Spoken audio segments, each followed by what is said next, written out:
10 तारीख मई को principal secretary normal north Cachar hills autonomous council Haflong उसको एक मेमोरेंडम देने के लिए आया फ्रॉम 6 शेड्यूल प्रोटेक्शन कमेटी।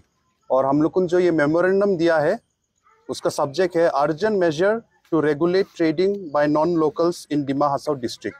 तो उसमें हम लोग ने 3 डिमांड रखा है। वो 3 डिमांड को आप लोग को हम थोड़ा शॉर्ट में हम सुना देगा। एक नंबर हो गया prohibition of non locals using licences of scheduled tribe residents. The council must strictly prohibit non-locals from utilizing licenses belonging to scheduled tribe residents for engaging in trading activities within the district. This measure is essential to prevent the exploitation of indigenous resources and ensure that economic opportunities are fairly distributed among local residents. तो ये एक number में हम लोगों ने क्या demand किया है। यहाँ में क्या होता है कि हम लोग को जो यहाँ का शेड्यूल्ड ट्राइब रेसिडेंट्स होता है वो लोग को लाइसेंस मिलता है ट्रेडिंग के लिए। वो ट्रेडिंग को नॉन लोकल्स लोग यूज करता है और इसको मिसयूज करके ये लास्ट कितना सालों में बहुत सारा नॉन लोकल्स आ गया है हम लोग को डिस्ट्रिक्ट में। तो वो लोग ट्रेड एक्टिविटीज करता है, यहाँ में बिजनेस एक्टिविटीज करता है। उससे एक नंबर हो गया हम लोग का जो यहाँ का लोकल इकोनॉमी है वो खराब हो रहा है। हम लोग का आज का दिन में बहुत सारा यहाँ में अनएम्प्लॉयड यूथ्स है। सबको तो काउंसिल नौकरी देने नहीं सक रहा है, स्टेट गवर्नमेंट सेंट्रल गवर्नमेंट नौकरी देने नहीं सक रहा है।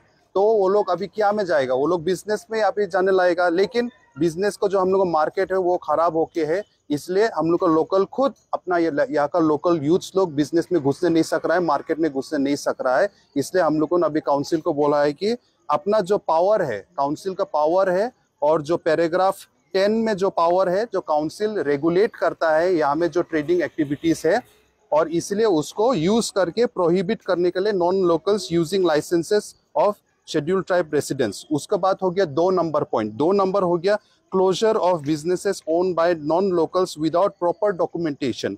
Immediate action should be taken to shut down shops and businesses owned and operated by non-locals who lack valid documentation such as PRC, land patta, or whose names are not listed in the council electoral roll.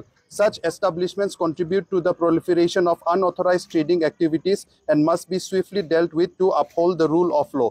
तो ये 2 number हम लोग का जो demand है वहाँ में हम लोग बोला है कि इमीडिएटली जो बिजनेसेस है, जो धंधा चल रहा है, जो नॉन लोकल का विदाउट प्रॉपर डॉक्यूमेंटेशन है, वो उसको इमीडिएटली बंद कर देना है। जिसके पास पीआरसी नहीं है, लैंड पट्टा नहीं है और जिसका नाम काउंसिल का इलेक्टोरल रोल में नहीं है, वो लोग अगर बिजनेस कर रहा है वो को उस लोग को काउंसिल स्ट्रिक्टली अभी मॉनिटर करके साथ साथ वो सब बंद कर देना है। ये नंबर 2 डिमांड हम लोग का। 3 नंबर हो गया exemption for long time settlers. Recognizing the presence of long time settlers who do not belong to scheduled tribes but have been residing in the district for decades, we suggest exempting them from the strict regulations. However, any new trading licenses issued to non-scheduled tribe residents in the past decade and any future issuance should be halted immediately to prevent further influx and maintain the economic stability of the indigenous population. So ये 3 number में हम लोग ने demand किया है कि जो long time settlers है हम लोग का, वो लोग को एग्जाम करने के लिए ये सब स्ट्रिक्ट रेगुलेशन है। हम लोग को यहाँ में डिस्ट्रिक्ट में आप लोग भी मालूम है बहुत सारा लोग है जो नॉन शेड्यूल्ड ट्राइब है, लेकिन यहाँ में बहुत सालों से डेकेड से यहाँ में रहता है, बिजनेस करता है, तो वो लोग को एग्जाम करने के लिए। लेकिन अभी से फ्यूचर और ऐसा लाइसेंस नहीं मिलना है जो हम लोग को यहाँ में नॉन शेड्यूल्ड